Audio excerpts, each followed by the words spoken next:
Então, continuando a minha narrativa, eu vou falar um pouquinho da CCEPD, Comissão Central Executiva da Pastoral Diocesana, que foi criada na Diocese Sul Central, que depois se desmembrou e hoje ela é a Diocese de São Paulo, mas que foi criada no primeiro ano do episcopado do bispo Sunil Takacs.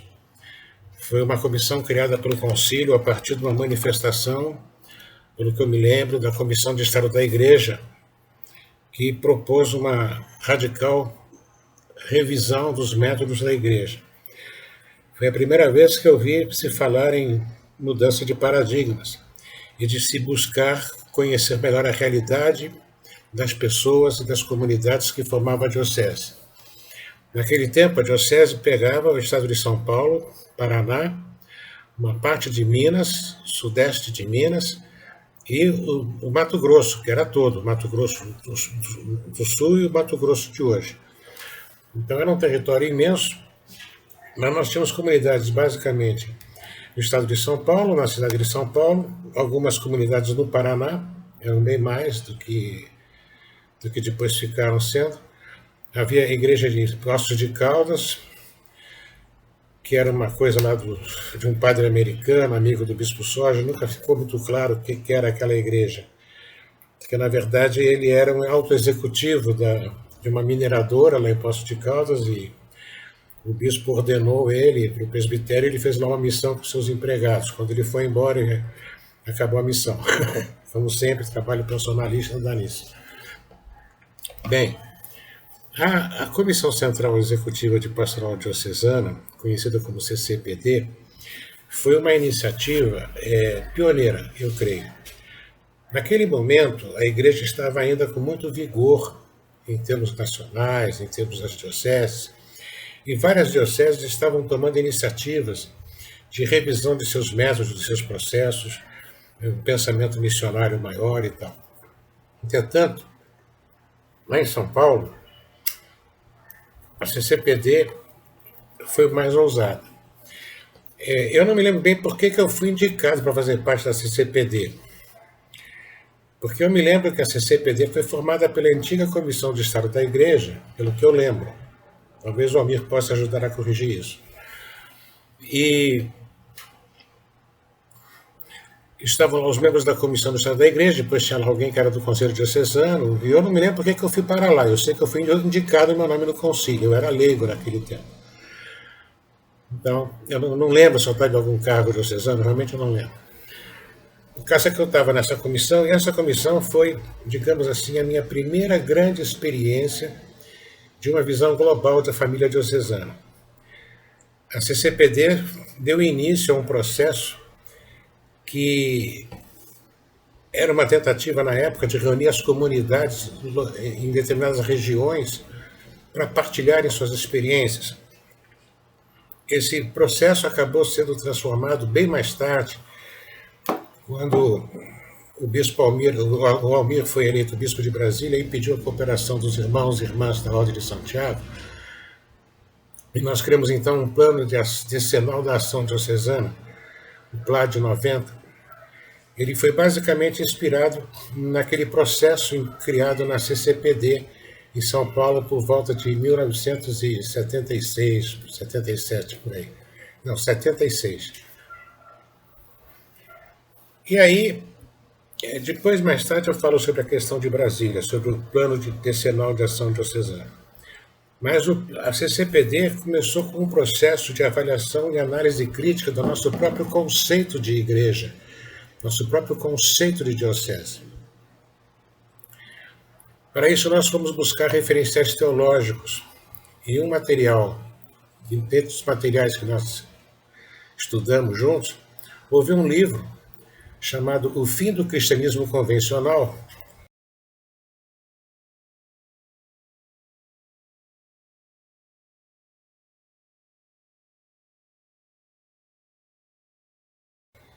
Foi um livro que eu comprei num sebo e comecei a falar sobre ele na reunião, e no final ele se tornou um texto.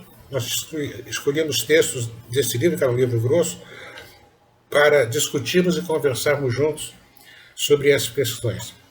Esse livro era de um teólogo holandês, segundo me lembro, ele era um anglicano holandês, meio estranho, mas ele era anglicano e holandês, chamado Van der Poel. Van der Poel. Esse livro, O Fim do Cristianismo Convencional, falava do final da cristandade e chamava a atenção da igreja cristã em geral, da necessidade de se reformular, de se repensar, inclusive em nível institucional. Uma nova perspectiva para uma realidade que vinha se formando já no mundo, ainda naquela década de 70, já começando ali prenúncios da pós-modernidade. Bem, durante alguns meses a CCPD apenas se reuniu para estudar e discutir vários textos, inclusive esse livro. Isso foi criando para nós um desenho de um modelo, um modelo possível para a Diocese Sul-Central e que tinha uma realidade bastante interessante. Ela era uma diocese trilingüe. Havia as comunidades de língua portuguesa, claro, havia uma grande parte de comunidades de língua japonesa no interior de São Paulo, na cidade de São Paulo e no Paraná. Havia também comunidades ligadas às capelanias britânicas de língua inglesa.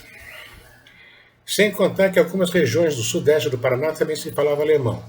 Mas nós focamos nesses três grupos de línguas, inglês, francês, português e japonês, para os materiais que nós produziríamos, e aí seriam materiais um pouco mais adequados à sua linguagem, à sua forma de ver a vida. Nós vamos estudar um pouco sobre a cultura japonesa, vamos estudar um pouco sobre a cultura inglesa, desse pessoal que vem viver em capelania. Para isso, o capelão de São Paulo, da época da St. Paul Church, eu não lembro o nome, era um cara muito bacana.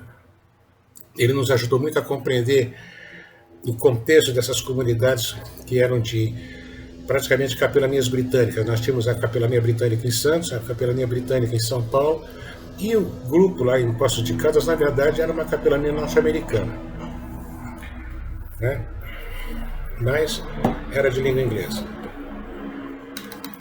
Foi muito importante a participação da liderança do clero japonês nesse processo, para nos ajudar a compreender certas questões das tradições japonesas cristãs, como os japoneses viviam a questão religiosa do cristianismo, que não é igual à nossa ocidental, né? Isso gerava muitos equívocos. Inclusive, eu uma vez fui pregar lá em Londrina e fiz uma grande besteira, porque eu desconheci a cultura japonesa e falei o que não devia ter falado. Eu vou contar isso mais tarde. Bom, o caso é que a CCPD funcionou durante uns 5, 6 anos, com muita força, e 1 ano e meio depois que nós começamos a nos reunir, nós começamos a organizar os Encontros do Povo de Deus. Os Encontros do Povo de Deus eram uma reunião de um dia, onde todas as comunidades vinham para algum lugar, as comunidades de uma cidade, de uma região, para ter um dia de convívio junto. A gente fazia isso geralmente no sábado ou no domingo, mas geralmente no sábado, porque domingo não queríamos romper com as rotinas dominicais das comunidades. E nesses encontros diocesanos do Povo de Deus, que aconteceram vários em São Paulo, houve acho que houve no Paraná, eu não me lembro bem. O objetivo era que as comunidades se reunissem, conversassem, trocassem ideias sobre suas realidades, suas propostas, seus projetos. Isso foi o embrião de um projeto e de um processo que depois a gente implantou na Diocese de Brasília, lá quando o Almir foi feito bispo, que nós chamamos de processo conciliar permanente. Mas isso eu vou deixar para falar quando eu falar da Diocese de Brasília. Bom, o caso é que a CCPD começou a movimentar a gente, começou a movimentar as coisas, começou a trazer problemas, né? Inclusive problemas de reclamação sobre a imobilidade do clero, sobre a mesmice da liturgia. E aí começou a criar processos de atrito com aquela turma que fica sempre na zona de conforto.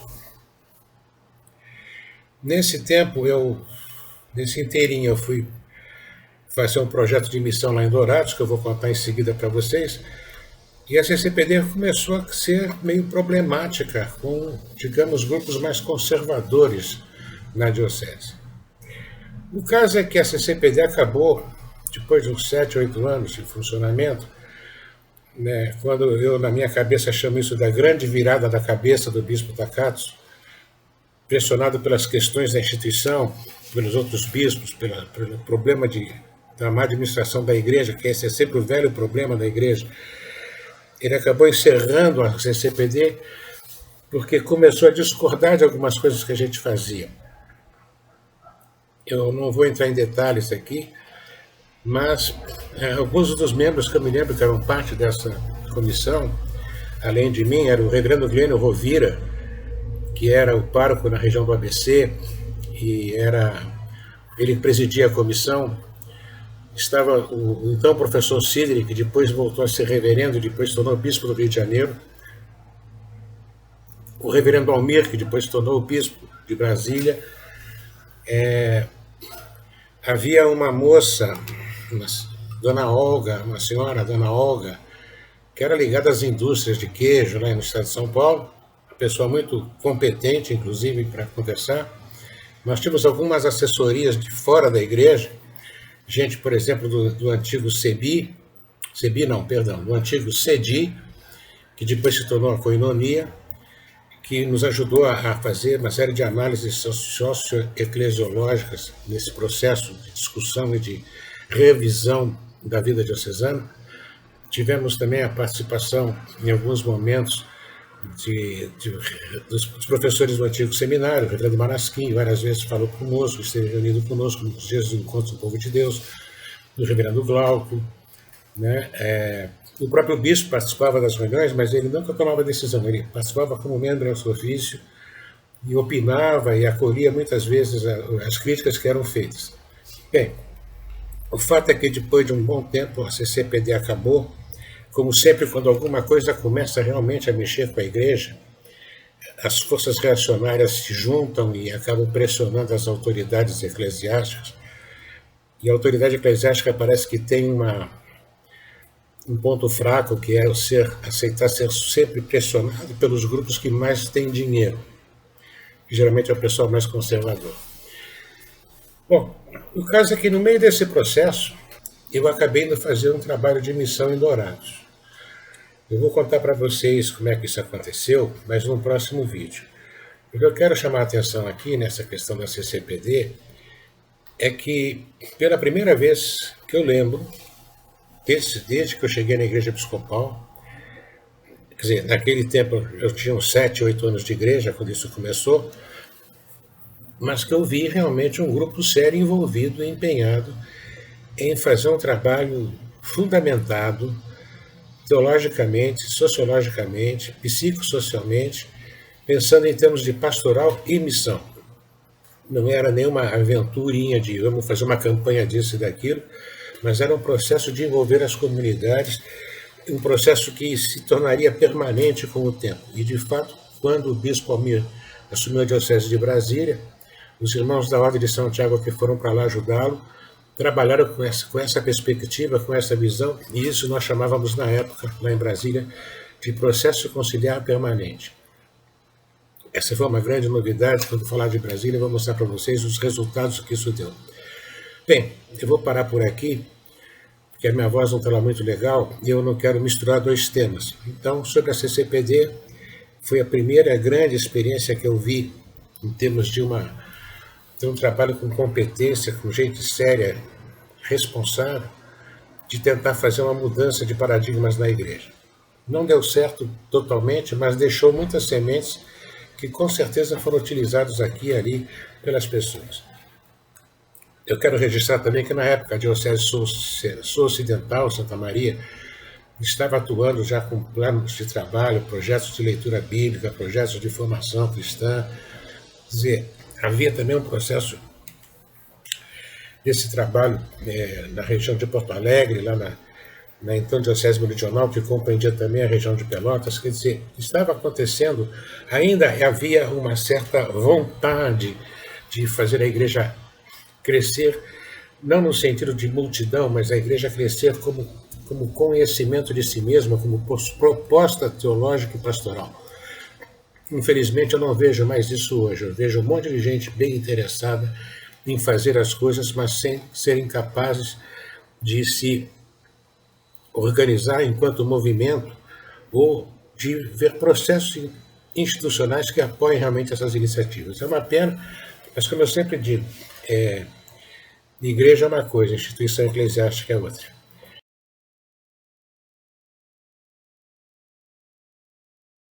Bem, eu quero fazer um pequeno adendo, completando o vídeo que eu acabei de fazer agora, sobre a CCPD. Primeiro, eu quero lembrar que as pessoas que estavam lá, que eu me lembro, era o seguinte: o reverendo Glênio Rovira, que era o pastor das igrejas de Mauá e Ribeirão Pires, no ABC, que era o presidente da comissão, até porque ele havia sido o presidente da Comissão de Estado da Igreja, que fez a proposta de criar a CCPD, e se transformou na CCPD.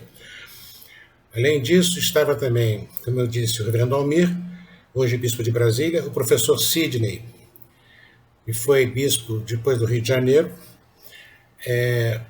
a dona Olga, como eu falei para vocês, o Dodge, né, o Dodge, que foi meu colega de seminário, o Henry Dodge, que era da comunidade britânica lá da St. Paul Church, também fazia parte, além de mim, acho que o reverendo Takashi participava conosco em algumas ocasiões, quando ele vinha de registro para São Paulo. E o Almir vinha todo mês para a reunião da comissão da de Londrina. Bem, era essa correção que eu queria fazer. E a outra é que a CCPD começou a criar questionamentos sobre o processo de administração financeira da diocese, propondo novas maneiras de encarar isso. E aí começou a incomodar realmente a turma do deixa como tá para ver como é que fica. Porque a ideia era ter uma visão unificada do clero, não como o pároco dessa igreja, o pároco daquela, mas o clérigo diocesano, cada um de nós, ou cada um deles seria o clérigo da diocese na paróquia tal. Era uma centralização das folhas de pagamentos e uma certa integração maior do clero, coisa que é muito difícil de acontecer. Eu só vi isso acontecer em Porto Alegre e Santa Maria. Eu acho que fora de lá, do sul, a tradição da igreja não há essa integração do clero, pelo menos entre o clero com quem eu convivi em São Paulo, aqui no Rio e em Recife. Em Brasília a gente fez isso, a gente começou a fazer isso, mas era um clero tão pequenininho que tinha que ser integrado mesmo, não tinha outra forma, né? Mas é isso então, gente, era só essa correção, essa informação a mais aí para ficar registrado. Obrigado.